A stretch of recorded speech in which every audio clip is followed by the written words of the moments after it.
The last call from apartment 307. If your phone ever rings at exactly 3:07 a.m. and the caller ID says apartment 307, never answer it. Because once you do, it already knows your name. October 17th. Rain poured over the city as 26-year-old Daniel Carter unlocked the door to his new apartment inside an old building called Ashwood Heights. The rent had been unbelievably cheap. Too cheap. As he collected the keys, the building manager, Mr. Collins, stared at him for a moment before speaking. "One piece of advice," he said quietly. "If anyone ever mentions apartment 307, pretend you never heard that number." Daniel smiled. "Why?" Mr. Collins forced a nervous laugh. "Because apartment 307 doesn't exist." Before Daniel could ask another question, the old man quickly walked away. Daniel assumed it was nothing more than a strange joke. For the next week, life was peaceful. He unpacked his boxes, started his new job, met a friendly neighbor named Emily. Everything felt normal. Until the 8th night. At exactly 3:07 a.m., his phone suddenly rang. The screen showed only 2 words. "Unknown number." Daniel ignored the call. 5 seconds later, it rang again. Curious, he answered. "Hello." Only silence. Then, a soft female voice whispered, "Daniel." His heart skipped a beat. "Who's this?" The woman ignored his question. Instead, she whispered, "Don't open your front door." The call ended. Daniel looked at his phone in confusion. "A prank," he muttered. He placed the phone on the table. 3 seconds later, knock, knock, knock. 3 slow knocks echoed from the other side of his apartment door. Daniel froze.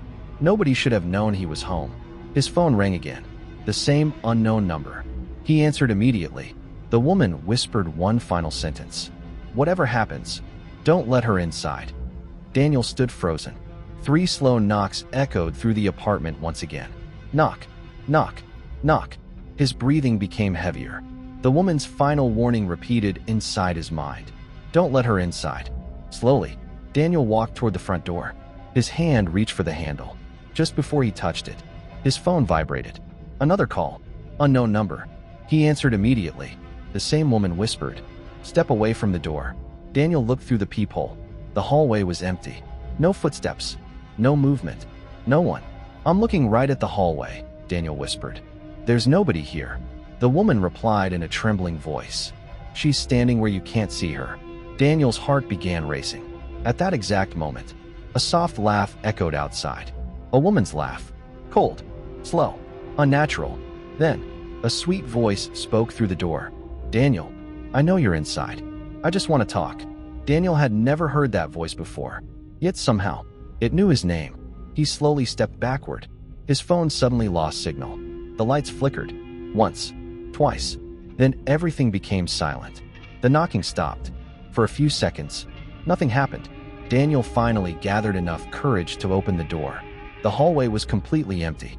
But something on the floor caught his attention. A small old key. Attached to it was a faded paper tag. Written on the tag were 3 numbers.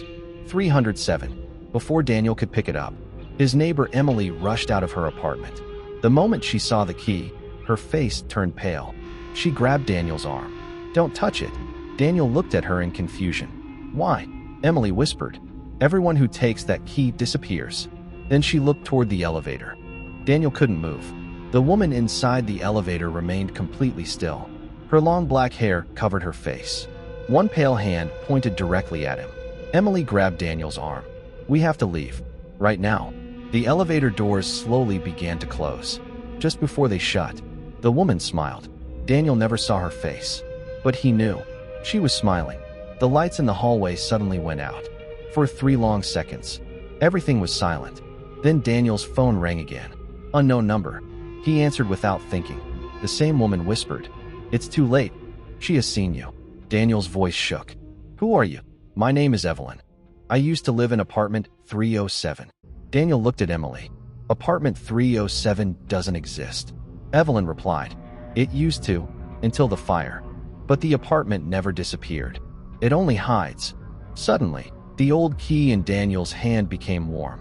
The wall between apartment 306 and 308 began to crack. Dust fell onto the floor. A hidden wooden door slowly appeared. Faded numbers were carved into it. 307. The door creaked open by itself. A freezing wind rushed out. Inside, everything was dark. Emily stepped backward. Tears filled her eyes. "My father went in there 12 years ago," she whispered. "He never came back." Daniel looked into the darkness. His flashlight barely lit the room. Old furniture, broken photographs, a clock hanging on the wall.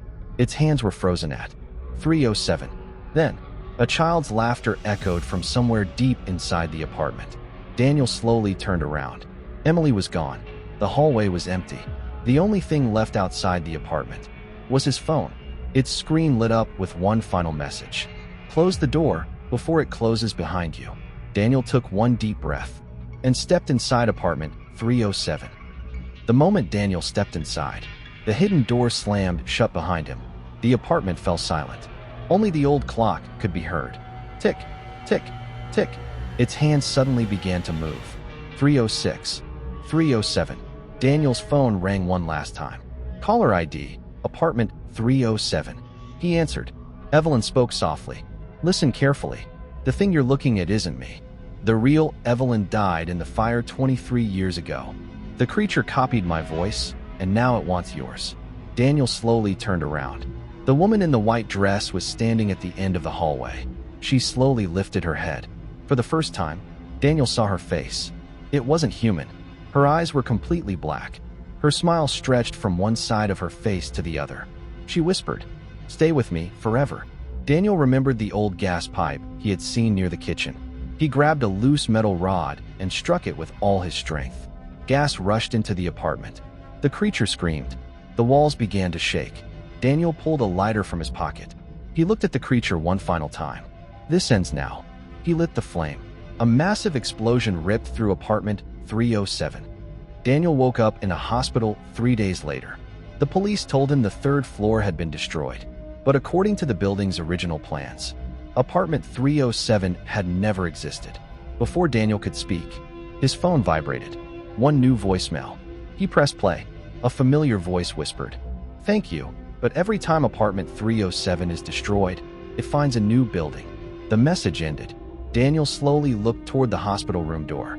3 soft knocks echoed outside. Knock, knock, knock.